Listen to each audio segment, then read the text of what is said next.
Hello friends, কেমন আছো তোমরা সবাই? আশা করি খুব ভালো আছো। আমিও ভালো আছি, আগের থেকে অনেকটা ভালো আছি। মানে আগে ভিডিওতে বলেছিলাম যে আমার একটু শরীরটা খারাপ, পিঠে একটা হ্যাঁচকা টান লেগেছে, ব্যথা। তা এখন অনেকটা কমে গেছে। আর ডাক্তার দেখাইনি, তো কমে গেছে, নিজের থেকেই কমে গেছে। মাঝখানে এতটাই ব্যথা হয়েছিল, মনে হচ্ছিলো যেন ডাক্তারের কাছে না গেলেই হবে না। কিন্তু আমাদের ঘরের বউরা তো জানোই, একটা কিছু হলে সহজে ডাক্তার দেখাতে চাই না। যাই হোক, কমেছে, অনেকটাই কমে গেছে। তো আজকের দিনটা, আজকে রবিবার ঠিকই, কিন্তু দিনটা অন্যরকমভাবে শুরু হয়েছে। আরেকটু অন্যরকম হতো, কারণটা তোমাদের বলছি। কালকে রাত 3:30টার সময় ফুটবল খেলা ছিল। তো ওই ম্যাচ দেখেছে দুই ছেলেই, সোনু শান। আজকে যেহেতু রবিবার, ওই জন্য মানে অতটা টেনশান ছিল না, সোনুর অফিস যেতে হবে বা কিছু। আর শানেরও তো এখন ছুটি, কলেজ নেই, কলেজ ছুটি। তা ওরা ফুটবল ম্যাচ ট্যাচ দেখে ওরা ঘুমিয়েছে 5:30 নাগাদ। মানে রাত্রিবেলা ঘুমিয়েছে, তারপরে 3:30টায় অ্যালার্ম দিয়ে রেখেছিল, সেটা দেখে, খেলাটা দেখে তারপরে শুয়েছে।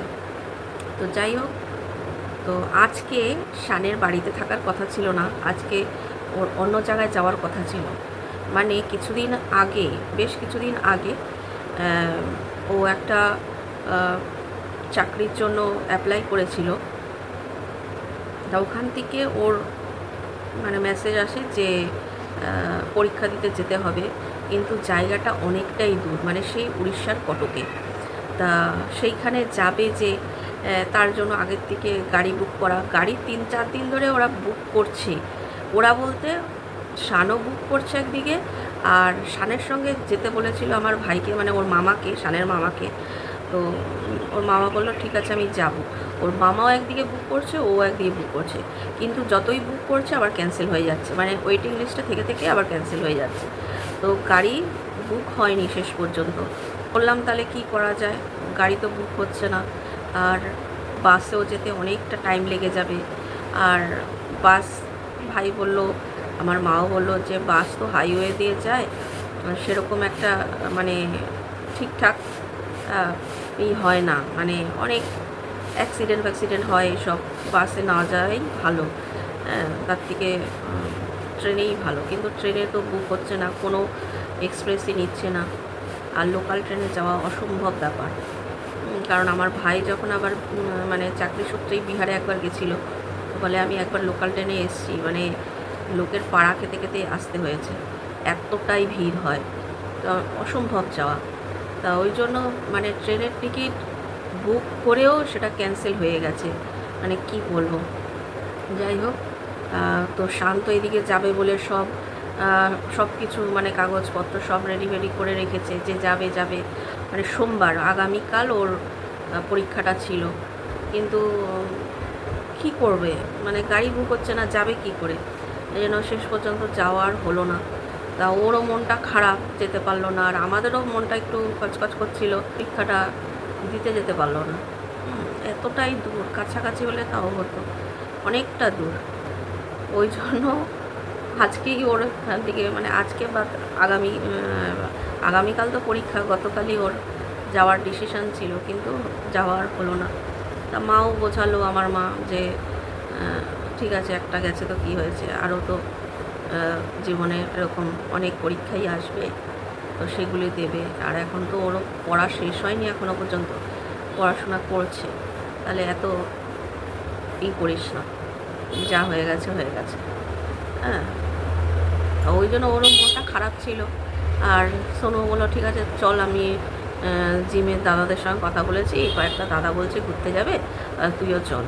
ওই জন্য আমি বললাম ঠিক আছে তুই যা, ওর একটু মনটা ভালো লাগবে, ঘুরে আসবে, না হলে ওই বাড়িতে থেকে থেকে চিন্তা করতো। দুই ভাই ওই জন্য গেল। আমিও এদিকে টুকটুক করে ঘরের কাজকর্মগুলো করলাম আস্তে আস্তে। সকাল থেকে কি করেছি তোমাদের এক ঝলকে দেখিয়ে দিই। সকালবেলা দেখলাম যে আকাশটা মেঘলা করে রয়েছে, তারপর আমি চা খেয়ে নিলাম, আমি আর আমার হাজব্যান্ড দুজনেই। ওকে বললাম বাজারে যাও, অল্প করে ভাত বসিয়েছি আমাদের 3 জনের জন্য, সোনু শান্ত খাবে না। আর সকালের টিফিনের জন্য এই যে কিনে নিয়ে এসেছি, এখানে প্রচুর টিফিন আছে, মানে পেটাই পরোটা, আর এখানে আছে 1 বক্স কিন্তু ঘুগনি। দেখিনি ঘুগনি না তরকারি, ঘুগনি, কারণ ওর বন্ধুরাও আসবে আর আমরা ঘরে খাবো, ওই জন্য সব কিনে নিয়ে এসছে। এক এক করে ওর বন্ধুরা আসতে শুরু করেছে, আমিও টিফিনটা দিলাম। আর এই যে বাজার থেকে এনেছে ভোলা মাছ, চিংড়ি আর গাংমোরলা। গাংমোরলা চিংড়িটা আমার কুটতে হবে, তো ভোলা মাছটা কেটে এনেছে বলে ওটাই রান্না করব। তো এক এক করে সব আসছে, সোনুশানকেও দিলাম, ওরা স্নান টান করে রেডি হয়ে গেছে, ওদেরও টিফিনটা দিয়ে দিলাম আর আমাদের জন্য একটু রেখে দিলাম। আর এদিকে দেখো ভোলা মাছের ঝোল করে আমি আমার হাজবেন্ড আর শাশুড়ি মাকে খেতে দিয়ে দিয়েছি। আর এখানে উচ্ছে কুমড়ো ভাজাভুটি করেছিলাম, বেশি রান্না করিনি যেহেতু ওরা খাবে না। এই খেয়ে আর টিফিন নিয়ে আমার হাজবেন্ড শাশুড়ি মা দোকানে চলে গেল। আর সোনু শান ওর বন্ধুরা মিলে ব্রেকফাস্ট করে নিয়ে, মানে সোনুই গিয়ে কিনে নিয়ে এসছে, ওরা বলে দিয়েছিল তোদের বাড়িতে গিয়ে ব্রেকফাস্ট করব, তাই এসে খেয়ে দিয়ে ওরা একসঙ্গে বেরিয়ে গেল। সকালবেলায় ঘর ফর ঝাঁট দেওয়া হয়ে গেছে, ফ্রিজে ঢুকিয়ে দিলাম মাছগুলো। আর এই যে সেদিনকারে আচার করে সব বয়ামে বয়ামে ভরে রেখেছি। এই যে এটা মিষ্টি আচার, এখানে সব ঝাল আচার। দেখো পুজো দেওয়া হয়ে গেছে, এদিকে জামা কাপড় বার করে নিয়েছি, হয়ে গেছে। আর এই যে নারকেলটা বার করলাম, বার করে কোড়ালাম, এই যে নারকেল কোড়ালাম, গুড় আছে, মাখিয়ে এখন যদি করি তো ভালো, না হলে রেখে দেবো, পরে করে নেবো। নারকেল কোড়ানোটাই হচ্ছে সমস্যা। মাঝে তো আমার এত শরীর খারাপ ছিল, মানে বললাম না তোমাদের ব্যথা হচ্ছে পিঠের মধ্যে, সেই ব্যথাটা এখন অনেক কমেছে। তো ঠাকুর আমাকে দিয়েই করাবে। আমি শানকে বলেছিলাম, ও আজ না কাল, কাল না পরশু করতে করতে এই করলাম। আর আমের আচারগুলো করেছি, দুদিন আগে করেছি ঝাল আচারটা, আমার হাজব্যান্ড বসে রেখেছিল। তার একদিন পরে করেছি মিষ্টি আচার, সেটাও মানে কেটে কুটে আমি রেখে দিয়েছিলাম, পরে করেছি। এই আস্তে আস্তে করছি। তো এইটা করে রাখলাম, পোড়ানো হয়ে গেল। ওদিকে আবার লতি টতি নিয়ে এনে রেখে দিল আমার হাজব্যান্ড, মানে একটু শরীরটা ঠিক হয়েছে আমার, ব্যাস যাই। আর মাছ টাছ তো সব কেটে ধুয়ে ফ্রিজে ঢুকিয়ে রাখলাম। এখন জামা কাপড়গুলো মেলতে যাব, এখন কটা বাজে জানো, এখন 2:30 বাজে। তো পুড়িয়ে রাখলাম, পোড়ানোটাই হচ্ছিল না বলে তাই করাও হচ্ছিল না, পুড়িয়ে রাখলাম, হয়ে যাবে তাড়াতাড়ি।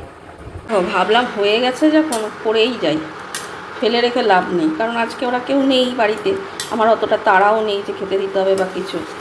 আমি এইটা করে নিয়ে, নাড়ুটা করে নিয়ে তারপরেই যাব আমি জামা কাপড় মেলতে। নাড়ুটা হয়ে গেছে, আমি ইন্ডাকশান অফ করে দিয়েছি। এখন গরম আছে তো একটু ঢাকা দিয়ে রাখি, ততক্ষণ আমি জামা কাপড়টা মেলে দিয়ে আসি, পরে এসে নাড়ুটা পাকিয়ে নেবো হাতটা ধুয়ে। এই নাড়ুগুলো করে নিলাম, একটা বক্সের মধ্যে আমি ভরে রাখবো ঠাকুরের।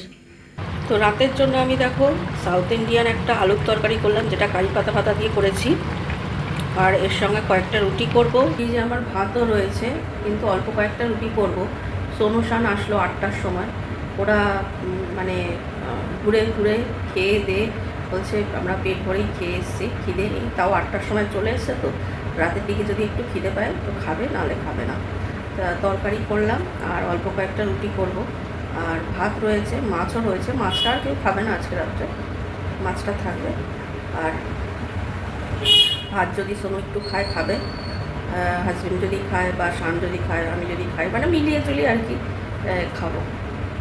অল্প কটা রুটি করে নিলাম, আর একটু আম কেটে নিয়েছি, একটু পেঁয়াজ কেটে নিয়েছি, আমটা অল্প করেই কাটলাম, ছেলেরা খাবে কি না। রান্নাবান্না করে নিলাম, হাজবেন্ড শাশুড়ি মা দোকান থেকে চলে এসছে, সোনু আবার মানে সোনু শান দুজনেই এসছে, এসে সোনু আবার বেরিয়েছে, বলে কালকে অফিস আছে, বেরোতে পারবো না, কোথাও যেতে পারবো না। আমি বললাম আজকে সারাদিন ঘুরলি তাও তোর হয় না, বলে একটা দিন ছুটি, সারাদিন ঘুরবো। এই এসে হাত মুখ ধুয়ে আবার বেরিয়েছে, এখনও ঢোকেনি, 10টা বাজে। আর শান আর বেরোয়নি, শান ঘরেই রয়েছে। তো ভালোই ঘুরলো ওরা, আজকে জুতে গেছিলো, মিউজিয়ামে গেছিলো, সব দেখলো, ঘুরে আসলো। আজকের মতো ফ্রেন্ডস ভিডিওটা এখানেই শেষ করছি, আবার দেখা হবে নতুন আরেকটা ভিডিওর সঙ্গে। ততক্ষণ পর্যন্ত খুব ভালো থেকো, সুস্থ